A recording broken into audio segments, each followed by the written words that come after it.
friends, Heidi here from Rain Country. God is good all the time. And I thought I'd do a quick video yet again. I do one of these every year, but I change things a little bit every year too, on how I like to preserve my snow peas. There's two ways that I prefer to do it. And one of them is to dehydrate them up. Now these ones here, I still have like another jar that's half full, are ones that I dehydrated it from last year. And so they turn out real crispy, and they actually make a real nice snack straight from the jar like this. I mostly use them when they're dehydrated. It's something I might be most likely to use in a soup. However, when it comes to stir fries, I find I prefer to have them previously frozen or fresh, but obviously we can't have them fresh all the way through the year, so I need to preserve them in a way that they still turn out really good using in a stir fry, and that is to freeze them.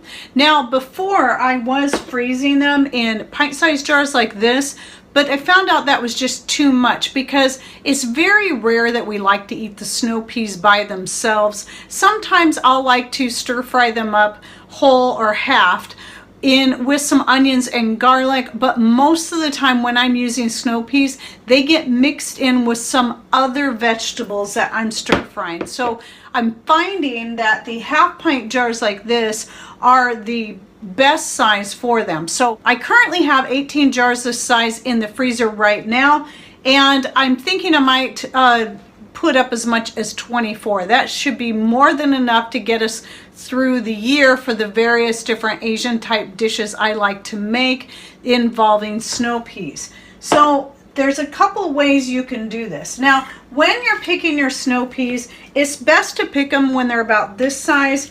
As long as they're flat, let's see, it's okay to go bigger, even bigger than this. The ones that get the most sun can stay flat, but they can get really big. I get some that are about 1 inch wide and maybe about 4 or 5 inches long.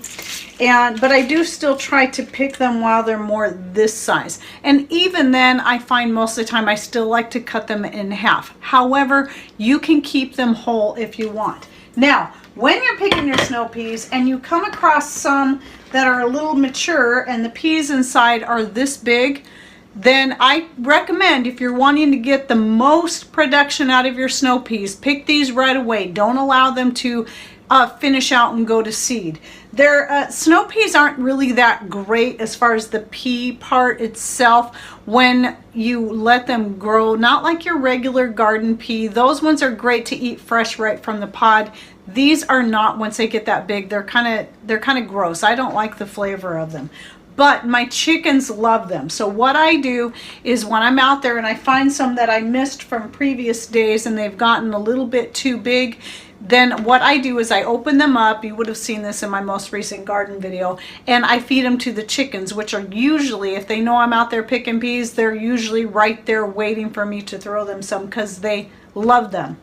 And then once I'm done picking them fresh and using them in meals either right away or preserving them, then I will allow the rest to mature and then save for seed. And then at that point you let them sit on there until they at least turn yellow and start drying up. And then you save them for seed for the next year.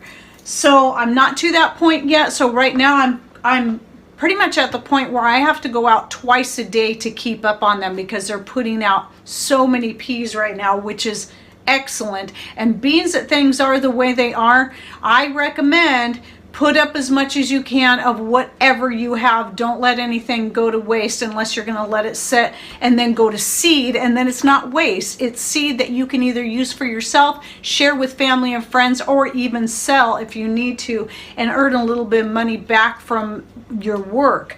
And that's what we do with a lot of stuff. Now, I don't know that I'll be selling snow peas this coming year. We'll see. It depends on how much I get saved up. I like to save a lot of seed when it comes to my beans and my peas for myself. Most of my herbs I don't worry about as much because most of them are perennials or self-seed easily enough and have put out tons of seed anyway. So what I like to do, again, if you want to, what this is a jar that I had partially started after I topped off a jar from yesterday, and then I stick it in the fridge. Now again, you can stick them whole in there if you want, if you prefer to use them that way. The ones that are this size, I like to cut in half. And if they get much bigger than that, then a lot of times I'll cut them into thirds. Most of these are small enough that I don't think I need to cut them into thirds. Every now and then I'll get some big enough that I'll cut into thirds or even quarter them up. But yeah, I just lay them out like this. I don't worry about these little guys. You can leave them on there if you want, or you can take them off. They're not going to hurt you. It's part of the pea. It's totally safe. Some people just take them off for the sake of having them look a little prettier. But I don't bother. I do the same thing with my beans. I leave that little tip on the beans. I don't cut them off. But anyway, you can stack them. You can use a bigger knife than I'm using and then cut them in half and just push them down in there. One of the reasons I do like to cut them in half is I don't really like them that big when I'm cooking with them, having them whole. But also it makes it easier to pack them tightly into the jar. And so I just pack it tight down in there, and then once I got the jar, you don't want it so full though that it's going to push up against the lid, and that's going to be good enough there. Then the rest I will put in this other jar here, and then stick it in the fridge. You know, put the lid on, stick it in the fridge until I'm ready to finish filling it up. And so once I get to there, I just put the lid on and put it on tightly like that. I decided after a little experimenting, I talked about this earlier in the year about vacuum sealing for freezing. As long as, if you're going to do that, make sure it's only stuff like this.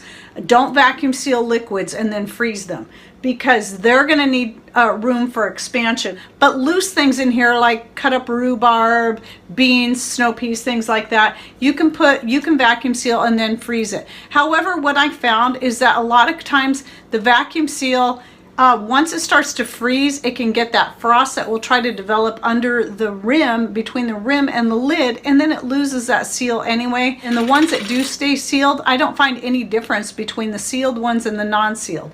However, if you decide you want to vacuum seal, it's as simple as getting your food saver top if you have them, and if you can find them. I know they've been hard to get, and I talked about that in my supply and demand video that just recently published. But if you have them, then just put that on there. Obviously, I'm using regular mouth because it's a regular mouth jar. And what I do with the brake bleeder pump, you can use your food saver machine if you want. I find the brake bleeder pump works so much better. I rest it again against the counter. I don't go by numbers on this anymore. I simply start pumping it, and I keep pumping it up until the needle stops moving. So I don't go by the, number 15 or 400. I just go all the way as far as I can until the needle stops moving. Once it stops moving, like it is right now, then I pull that off there, and then it's sealed. And yes, I talked about this a lot. Sometimes if I'm careful, this won't pop out, but it only takes a second to put it back in. But this is common. It happens all the time on the regular mouth food saver top. Just make sure when you put it back in there, you put it so the open side is facing out, not in. You don't want the solid side facing out like this. You want the open side facing out. And then you just pop it in there. It's really easy to do, and it's not a big deal. There is a way you can pull it off though that doesn't happen. Sometimes I do it and it doesn't pop off. Sometimes I think about it and a little more careful. Whatever. I mean, it takes me just as long to pop it back in as it does to slowly take it off there, but whatever, it doesn't matter.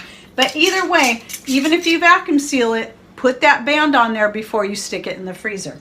So now, I have never tried it, but I have heard that snow peas do not can well. And I can imagine that they wouldn't. I would assume they probably turn to mush. And here's why I think so. Because I know this is going to be another question people are going to ask me. I do not ever blanch my snow peas or my beans. You can freeze or dehydrate your green beans as well, but I recommend not blanching them. The very first year I was growing snow peas, and that was the year I found out that snow peas do great here. We thought, they're supposed to get 4 feet tall, so we gave them a 4-foot trellis. They outgrew the trellis in no time, and so we kept having to add to it, and they still kept growing. So that's the one vegetable that grows excellent here. I went online, started looking what's the best way to preserve them. Well, it was to freeze them. You first blanch them and then you freeze them. And for every package I put up, I followed the directions to the T. Only blanched them for that, whatever it was, like 30 seconds or a minute. I can't even remember now. It was years ago. And then immediately took them out and put them in ice water and then froze them. They were terrible.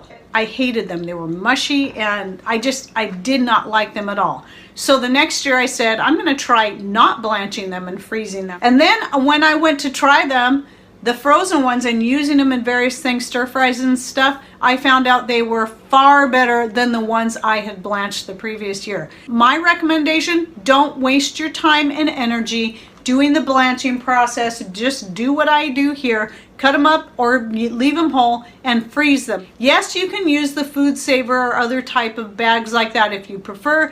This is me trying to use something that's more reusable and not plastic, because doing the best I can to try to get away from plastic as much as possible. The bags are only reusable to so many times, but the jars you can reuse again and again as long as you don't break them. So anyway, and there you go. It's just a simple process. All right, well, I hope that helps give you some ideas, especially if you're new to growing snow peas and you're trying to figure out how to preserve them. This is how I do it, and it's the way I like best, is the freezing. But again, don't forget, dehydrating is great too, especially if you want them just as a snack. By the way, I'd recommend, if you do that, maybe sprinkle just a tiny little bit of salt on them before you put them on the dehydrator. Not very much, because remember, things dehydrate up smaller, and that little bit of salt is going to seem like a lot more. So just a very, very light sprinkle of salt if you're thinking of using them as a snack. Okay, hope you enjoyed this video and that you found it helpful. Thanks for watching. Take care, and God bless.